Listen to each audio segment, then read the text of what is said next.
Well, welcome to another video. Today I'm going to be doing a review of my 4-season ultralight wild camping kit. This has got a pack weight of just under 6 kilograms, and for 4 season that's really quite good. I'm going to apologise in advance because I actually picked this spot because it was sheltered from the wind, but as soon as I set up, sod's law, the wind direction changed and it's got really quite gusty, so every now and then the audio quality might get a little bit knackered, so hopefully it doesn't interfere too much. So the pack itself is the 35 litre atom packs. I did a full review of that recently. I will be putting a link to that at the end of this video, so do feel free to check that out. So this is a genuine 4-season camp kit. It's got a really sturdy 4-season tent with 10mm poles. It's got a sleep system that's capable of going down to -17, so it says. I probably wouldn't want to go down to much lower than like minus kind of 12, say, with it. I do have a kind of deeper winter version of this that I'll be doing another review of as soon as I go out somewhere where there's snow. So this is the setup that I would use all year round. So if I knew there was going to be really high winds or kind of really heavy thunderstorms, things like that, this would be the setup that I take. So this is currently packed for 1 overnight stay, but I can easily kind of pack this up for 3-4 nights by adding extra dehydrated meals. It doesn't really add much to the pack size. So even though this is 4-season, this particular setup is actually geared more towards winter. So it's got a thick down jacket and 2 sets of gloves in there. So even though it's just sub 6 kilograms, I could probably make it 5.5 kilograms by removing the gloves and the down jacket and putting lighter weight versions of those in there. So really lightweight. I have a 3-season version which is probably sub 5 kilograms, maybe 4.5 kilograms, so quite a substantial weight saving for having a 3-season tent rather than 4-season tent, and a much lighter sleep system. So what I'm going to do is I'll take everything out one by one and just kind of put it at the side, and I'll set up a top-down view so that you can see everything laid out together. I'll then set up my tent and I'll go through and do a review of each individual item that's part of my pack. So because it is a bit windy, I'm probably going to struggle a little bit laying it all out. I can imagine my gloves going flying, but I'll try my best. Anyway, so let's get cracking. So first things first, I've got my emergency pack that comes with me in every backpack. This has got all of the essentials in there: power pack, first aid kit, all that kind of stuff.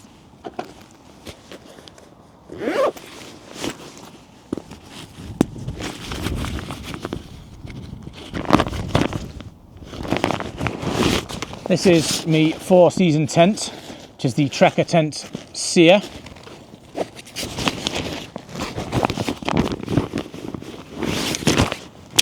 And the 10mm poles that go with it. I've got some ultralight carbon fibre tent pegs. This isn't what I'd use if there was going to be snow, but as this is just the kind of basic 4-season, this is what I would use.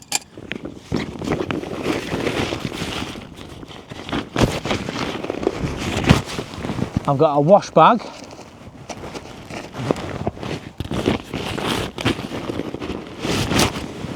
Ultralight cook system.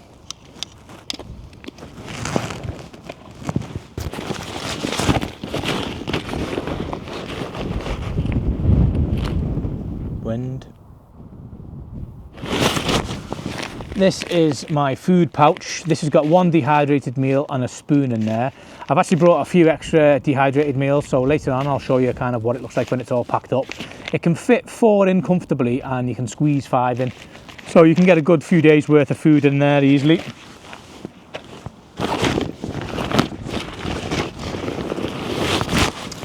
This is my winter weight down jacket. This can compress quite a lot more than that, but I've just kind of loosely compressed it so that it can fit in.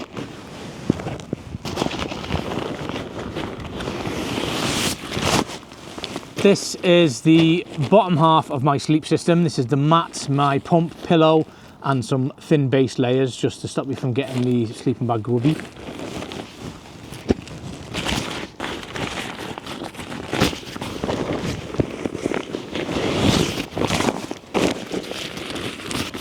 And this is my winter weight sleeping bag, which is good to -17.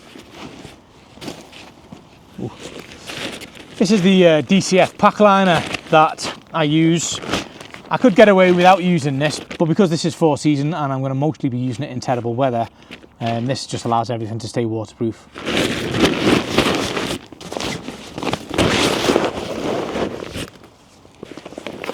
In one of these side pouches here, I have got my head torch.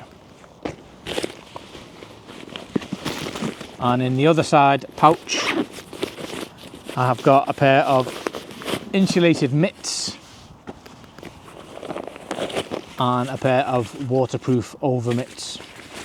I have to be careful these don't blow away. Get that on top there, stop it from happening. And then at the very bottom, in the bottom pouch there, I have got some cleats. So as I said before, this is more geared towards the winter side of 4 season. So obviously I wouldn't take this if it was just bad weather, but it was spring or autumn. This is just for winter. Okay, and that's the lot. So this particular version of the kit doesn't include an ice axe or crampons. This is really just for kind of 4 season bad weather, not when it's extremely snowy, just when it's a bit frosty and icy. I will be doing another 2 videos similar to this that show a winter version and a deep winter version that have 1-2 ice axes and C1 or C2 crampons, as well as a few other things like helmets and harnesses. So anyway. So what I'm going to do now, I'm going to lay everything out and then show you a top-down view just so that you can see everything together. And then I'll set up the tent. I have to try and stop this thing from blowing away.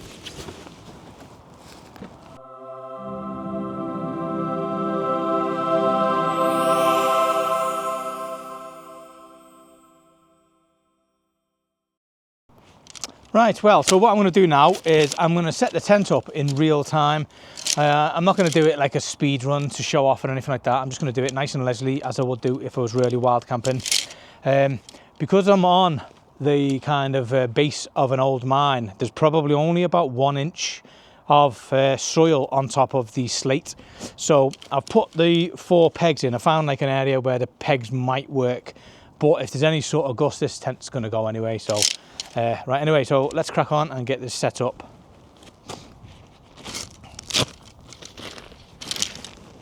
So the tent is called the Trekkersent Saor, and it's a custom kind of built tent by a company in Scotland.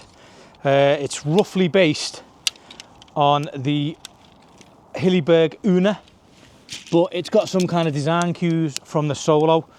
So I did own the Una for about a month, and in principle I absolutely loved the tent, but I just couldn't stand the way that you erected it, having to push these poles through sleeves. It was actually a lot more of a faff than you would have thought. However, I had this Solo for years and loved the kind of clip design, so I was absolutely buzzing when I found an ultralight version of the Hillyberg Una, but it used the clip system of the Solo, so it's like exactly everything that I liked in an ultralight package. So excellent stuff. Righty-o, so let me see. Okay, so this way around. Oh, come on.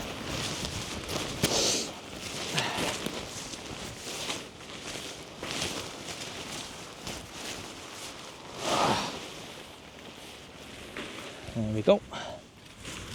So hopefully I'm not going to get any particularly vicious gusts while I'm setting this up, because quite literally these pegs are about 1 inch deep.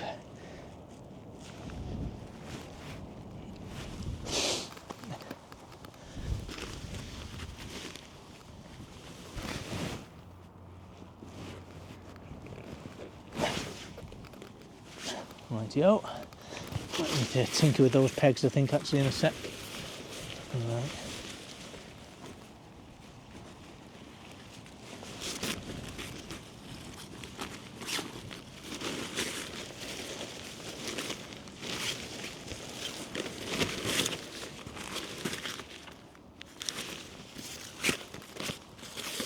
Oh.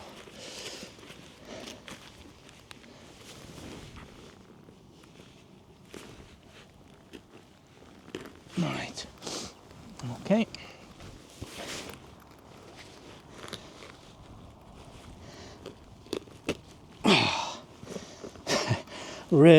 really is nowhere to put these pegs in. Okay, should do, hopefully, as long as we don't get any strong gusts. So I upgraded my particular tent with 10mm poles as opposed to the standard 9mm. Not only are they black rather than blue, which is always a nice thing, but they are significantly stronger than 9mm poles, and the weight difference isn't that much. So I do suggest, if you ever decide to buy one of these tents, just bite the bullet and take the weight hit and just get the 10mm poles. I think ultimately, it's so light anyway that the extra 100 or 200 grams for the poles is definitely worth it.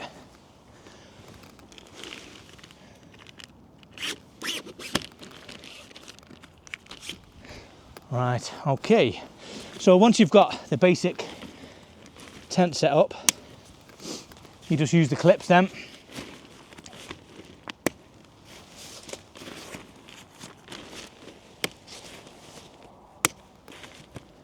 As you can see, it doesn't take long at all to get set up.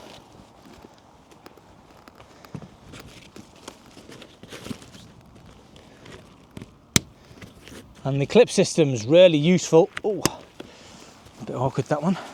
The clip system's really useful when you've got bad weather. Just means that you can kind of build it up kind of in series so that it doesn't catch the wind until you've got it all secured. Right, okay.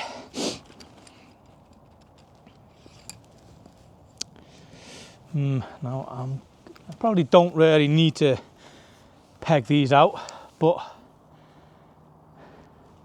am I going to? No, do you know what? I'm not going to bother pegging them out.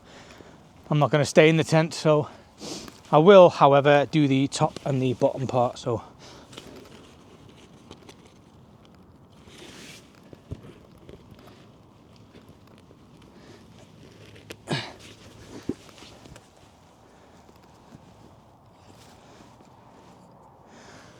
okay, so almost done.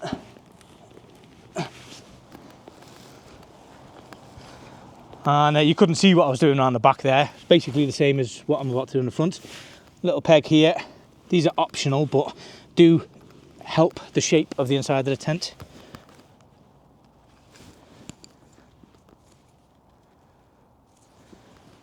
See where it pulls it out.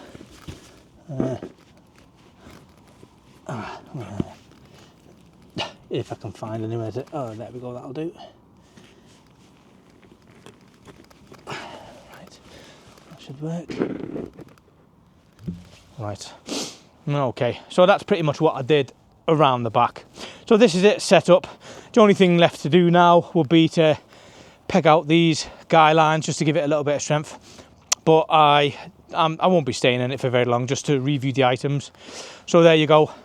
So for 4-season use, when it's not going to be sub-zero, I use these ultralight carbon fibre stakes. So these are 9-inch stakes, and I use these for all 4 corners. And then I also have these 6-inch stakes, which I use for the kind of lesser important ones, or if I can't get in deep enough. Because essentially, if you can only get a 9-inch stake in halfway, it's going to be significantly less reliable than getting a 6-inch one all the way. So just always bear that in mind. Longer stakes only matter if you can get them in all the way.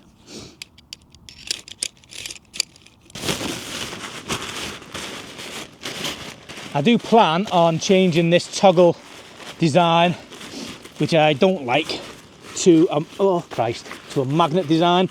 I did actually have a go the other day and it was a bit of a failure. The magnets weren't strong enough. I find these toggles are an absolute faff. I don't like them at all, so definitely going to be changing this to a magnet. So there you go. Cracking little tent, and great for 4-season use. What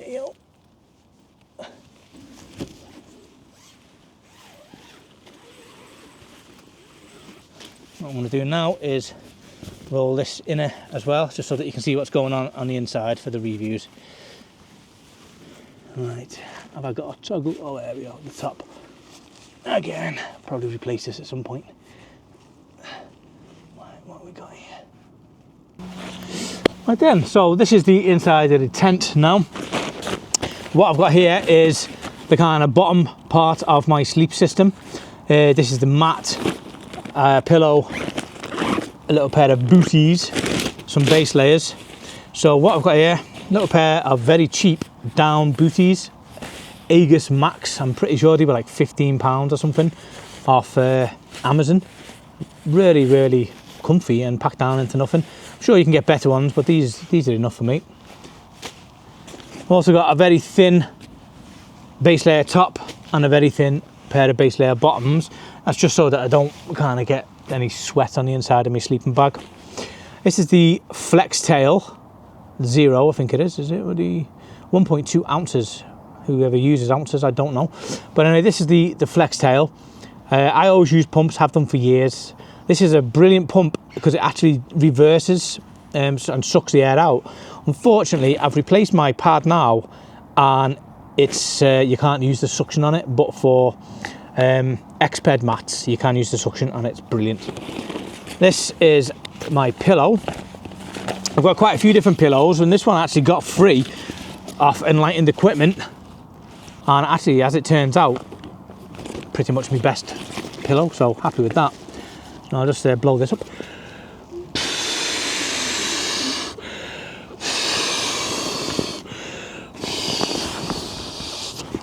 There we go. Very straightforward. So what I used to do is I used to use Velcro on my pillows, but this just has like a little elastic thing that goes around the mat, keeps it in place, really handy. So there's that. And then this is my new winter mat. I used to swear by X-Ped mats, but they are amazingly comfortable and really warm, but they're just bulky. So the winter version mat that I had, probably this like twice the size at least of this. So I actually forget what this is called. The Nemo Tensor Extreme. This is. The only thing I dislike about this is the fact that it's green. Wish it wasn't green, but can't have everything. So I'm just going to set this up now.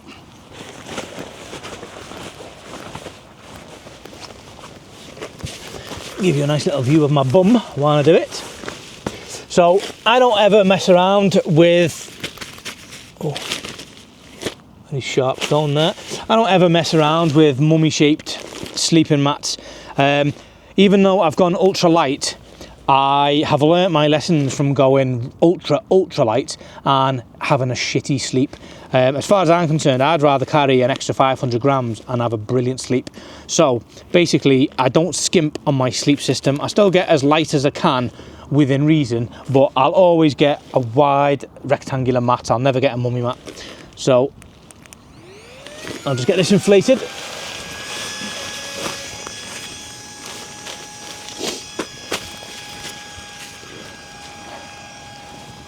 So the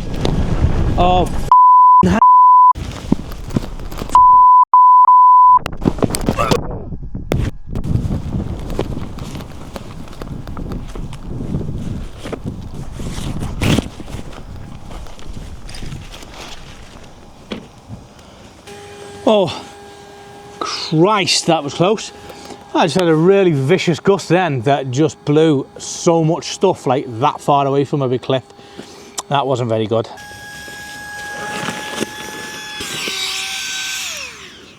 Right, so I'll put that in my little pocket here. Once you've inflated with the pump, it always needs a little tiny bit more air, so just give it a bit of a blow.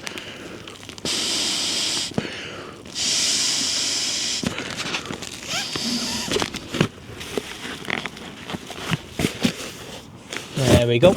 So there we go. Nice firm mat there now.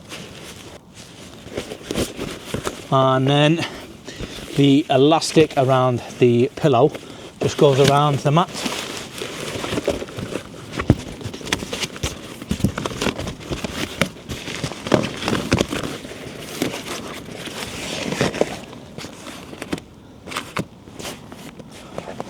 That should be all right there, I think. There we go. So that just keeps it in place. A little bit of movement, but not too much. One of the biggest pains in the arse is when you're camping is your pillow moving everywhere, so this alleviates that. So I'll just show you now.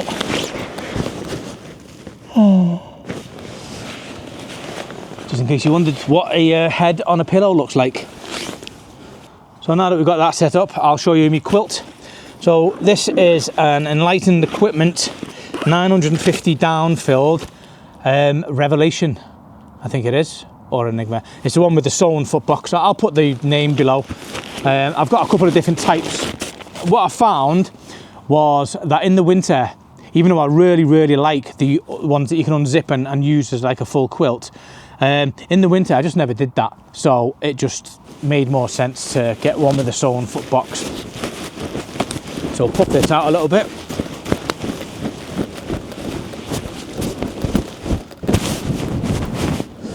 Excellent. So the way that these work is there are straps, little strap points. And now what I find is you can kind of, and essentially what happens is these wrap around your mat. What I found is I only really ever need the one around groin level. And this is, you would just wrap that around the mat. The top one, what I actually do, if it gets too cold, I clip it on itself. Oh, there we go. Which creates like an almost kind of sleeping bag. But what you'll see here is there's like a quite large area down the middle that doesn't have any down. So that saves quite a lot of bulk and quite a lot of weight. So if it was a sleeping bag, that area would just be useless anyway. It'd just compress. So in the winter when it's really cold, you can clip this around and effectively you've got yourself a sleeping bag, but without the extra bulk of unnecessary down. Okay, and it's really quite straightforward to put on. You just wrap this around your mat. So I'll do that now.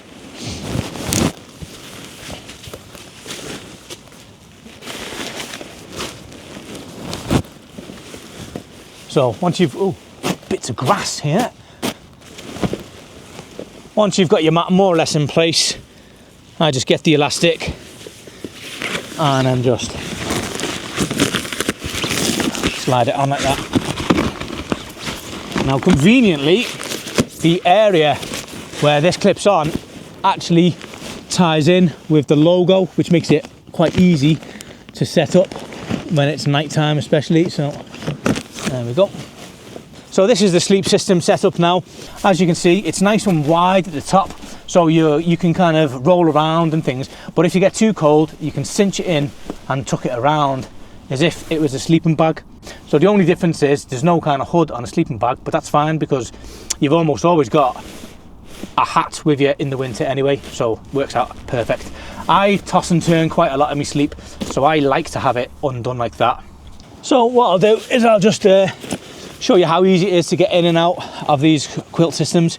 So because you've got all of this kind of room to get in, you don't have to worry about zips and things. Just straight in, feet in the end, and that's it, you're good to go. So from here, you can kind of just wrap the quilt around you as if you were at home. I do absolutely love it. As you toss and turn, everything kind of stays in the same place. So, I mean, I'm terrible for it. I'll toss and turn every 14.9 seconds while I'm sleeping. So, really useful for me.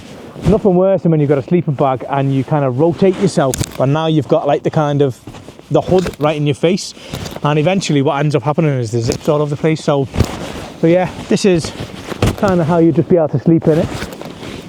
If you want, what you can do is there are little snaps. So even while I showed you before, you can clip underneath. Even without that, you can snap these together and then just bring your head inside. So now it goes all the way around, and there's this little cinch here. So if I can, there we go. So what you can do is just pull it tight around yourself, so you've got like pretty much no draft coming in whatsoever. I'm actually not too sure if you can hear me because my microphone's in there. So you've got no drafts coming in whatsoever because it's still wrapped all around you, but you're not actually kind of locked in place. You know, you still kind of can just get your arms out. So quite handy for, if I just get the other hand out, pop this back on. There we go. So quite handy for kind of reading and things in the winter without getting too cold, you know. So really handy, very, very versatile things, these quilts. And just back into being able to sleep nice and freely. So yeah, that's it. Really quite simple, very effective, absolute convert, and I'll never go back to sleeping bags again. Never ever. So there you go. I'll just move out of the way now. As you can see, if I push my bed into the corner over there, I've got enough room for another mat to come here, or all my gear. What I typically do is I have the mat in the middle, and I'll put at the back end there, I'll put my backpack and things like that, just to create a little bit of a gap between me and the inner. This tent doesn't really suffer from condensation too bad, but obviously you always want to be careful not to be pushed up against the inner, because if there is any condensation, it's going to soak into your sleeping bag and whatnot. Okay, so I'll just briefly go through all of the different things that are in my backpack. So again, just to remind you, this is sub 6 kilograms for everything that you see here. So this is my Petzl ICO head torch. It's a fell running torch, but quite an interesting design. It's lightweight but quite bulky. I just really like how the battery's at the back and the torch is at the front, and it fits on your head really well. So yeah, it's not too bad. It's quite bright. I do have a brighter one which I would use for when I'm going out in the height of winter, when I'll be having ice axes and things. That's a little bit bulkier than this, but well worth the extra weight. But this is my ultralight kit, so this has the lighter weight version.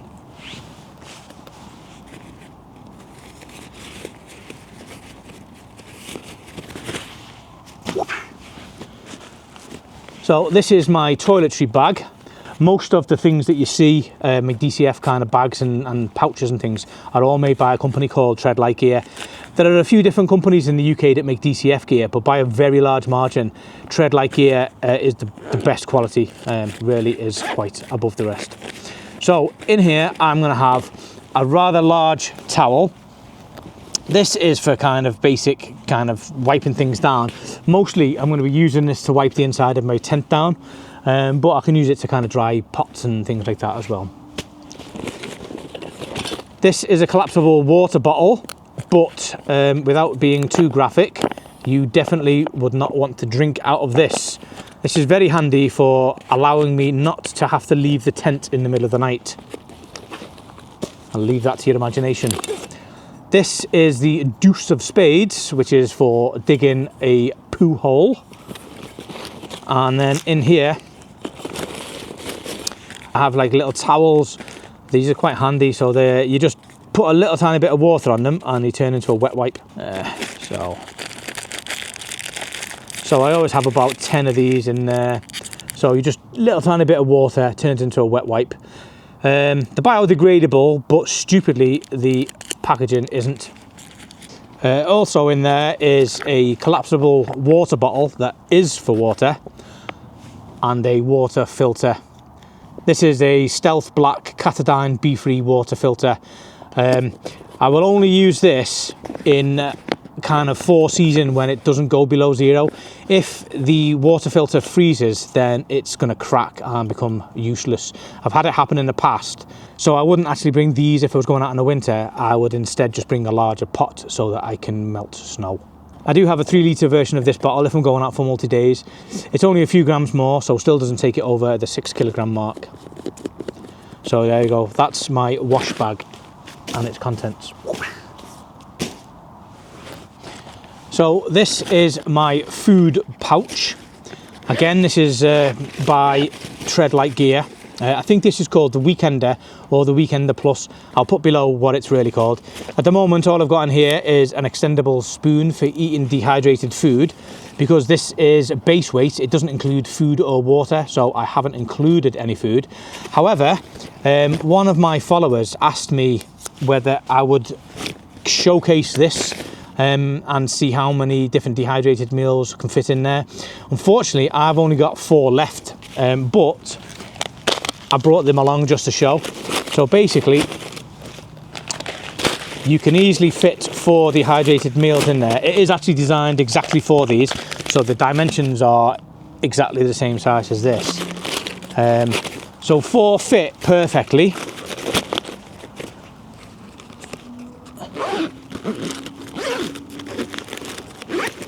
As you can see there. However, there's definitely enough room for another one. Mine are kind of slimline. I make sure I take all the air out of it, but definitely you can fit 5 in here. So hope that helps you out. These are really handy, and if I'm not eating freeze-dried food, I actually use this for things like my chopping board and fresh ingredients when I'm going to be cooking while I'm out camping. So very versatile little pouch. So there you go, that's my food supply. Next up is my cook system. This is my ultralight cook system. I have a few different versions. This one is a canister top, which I'll show you in a second. And I do a remote one for when it gets kind of really, really cold. So one of the biggest letdowns I always find when you're cooking in the winter is your gas canister goes too cold. It just stops being effective. And I found that the best way around that is to have a remote stove for it. So this is not a remote stove. This is for when things are warm enough not to worry about that. This is my stove. So this is a Soto one. I have Soto and Fire Maple. I think both of those are really good. Even though they're probably not as well built as something like an MSR, they use titanium as most of their components, so they're always a little bit lighter than MSR. And to be honest, I've never really had an issue with them. This particular stove comes in 2 parts, which makes it a lot easier to pack. It's quite an interesting design. So it's got this kind of little spring-loaded mechanism going. And what you do is you spring it down, put the stove in there, and then I'm making a hash of this, aren't I? And there we go. And then it kind of springs into action there and locks onto it. So once you've done that, you can open up the little wing things. It's really wide so that you can put large pots on there. This then just goes directly on top of your gas canister. There we go. And then you can just cook with it like that. I've got a lighter in there just in case, even though this does have a piezo igniter. And the pot that I use is a Totes 750 milliliter. Even though you only really need 500 mil, I just find it easier to have the bigger one because everything fits inside better. So there you go. That's my cook system. This particular Soto one's actually quite effective. It's got like a little deep windshield there, so it's quite wind resistant, which is handy. I have actually shown this in another video, but the way that I always pack my cookware is I do it inside a little towel. It means that you've always got a towel for kind of mopping things up, but also it stops things from rattling around too much. So I'll do that, and then I'll fold a little bit of the towel over. So this little attachment, you open up, and then you can kind of hug it around the rest of the stove, and it just lets it all pack away nice and neatly like that. Once I've done that, I can put this inside the pot where all of the where the little cloth is, and it stops everything from rattling around, as you can see. I'll just show you my little glove system that I bring.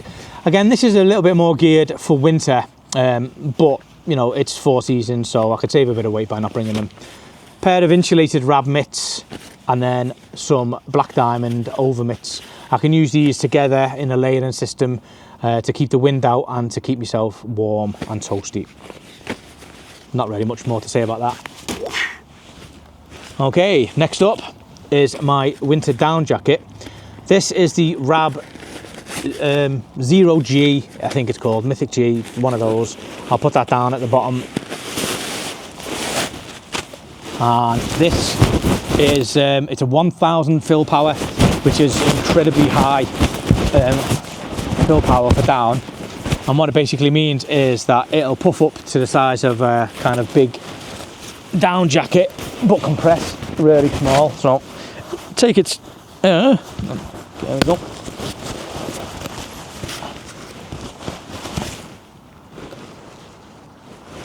So obviously it takes a little while to puff up properly, but you can see,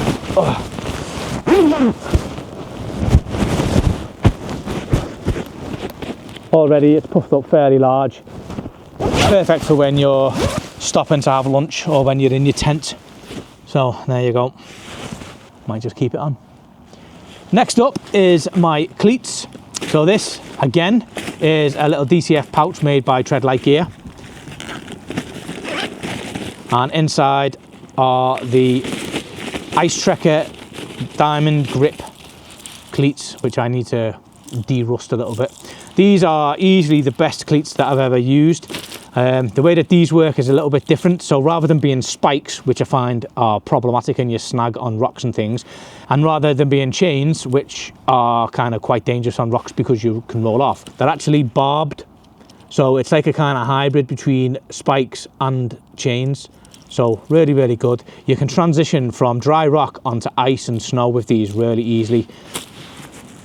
Definitely need to get those WD-40'd. Again, these are more winter specific. If this was just going to be a spring or autumn camp in bad weather, I wouldn't bring these, just as I probably wouldn't bring some of those gloves. Okay. And then last but not least, we've got my little emergency kit. So there's quite a lot of things in here. Right, okay, so inside this, we've got a little petzl knife, which is always handy to have. You never know when you're going to need a knife. I have got a Nightcore power bank and a little ultralight cable. I've got an emergency kit that's got all of the usual stuff in there. It's got like plasters, tick removers, all that kind of stuff. I've got a spare head torch, which is the petzl bindi. I always bring this, it's always charged, it's always in this little pouch. You never know when you're going to accidentally turn your other head torch on, or you're going to run out of batteries, whatever, you just don't know. So always worth bringing this. This weighs absolutely nothing. I think it's about 50 grams, maybe not even that, so may as well just bring it. A lighter, just in case. I actually did a wild camp on video the other day and I'd forgot my lighter from my cook kit, and luckily I brought this, so absolutely critical. Just a little bit of DCF repair tape, always handy to have in case you get like a little rip. It's one of the best things about having a DCF tent is that you can repair it while out on the field, which is not something that you can do with most still nylons and things like that. And a couple of repair patches for your inflatable mat. I've also got this, which again is by Treadlight Gear, and this is a cracking little thing. So I've not actually used this yet, but essentially it's just a little USB rechargeable torch that you would then put inside this little DCF kind of a lantern, cinch it closed like so, and then blow into it to create a kind of little bit of a diffusion. And it's got like a little clip on it, which I would then hang inside my tent like that, and it just creates a nice little soft light for your tent. As I say, I've not used it yet, but in principle it all should work fine. So this actually probably doesn't belong in my emergency kit. It's just something new that I've bought and yet to test out. So I'll most likely end up putting this in my sleep system bag, but just for now it's in there. So there you go, that's my 4-season wild camping kit. That's sub 6 kilograms. So I'm not going to record packing everything away, but what I will do is I'll show you how easily these quilts pack down into one of these little DCF pouches. Because it's a 950 down quilt, it really does pack away quite impressively. So you just, let me do this. So what I tend to do is I close the sides of this pouch and then I just start to stuff it in there. So bring it around here.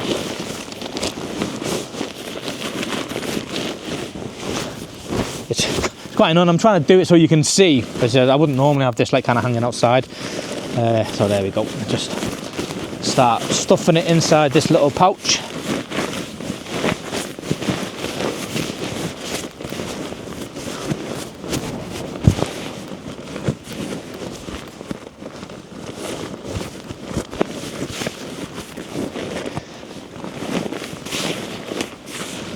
So I did used to own an 850 fill power version of this that was a little bit longer and I could pack it in here, but it was a really tight squeeze, and I actually decided that I would rather just get the lighter weight and more packable and slightly shorter version, just so that I can put it in here easier.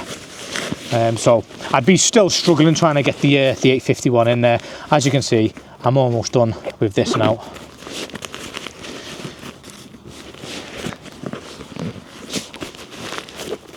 And it's quite handy as well, because you're kind of on the floor. You can just use your legs to squeeze it in, and there you go, all done. So probably could compress even more, but that works perfectly.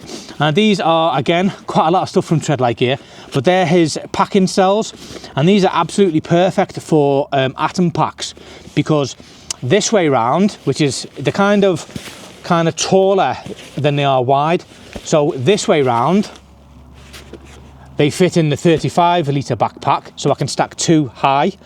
But if I put them this way round, I can stack 3 high in the 65 litre backpack or the 60 litre backpack. So really handy, the absolute perfect size for it. So there we go.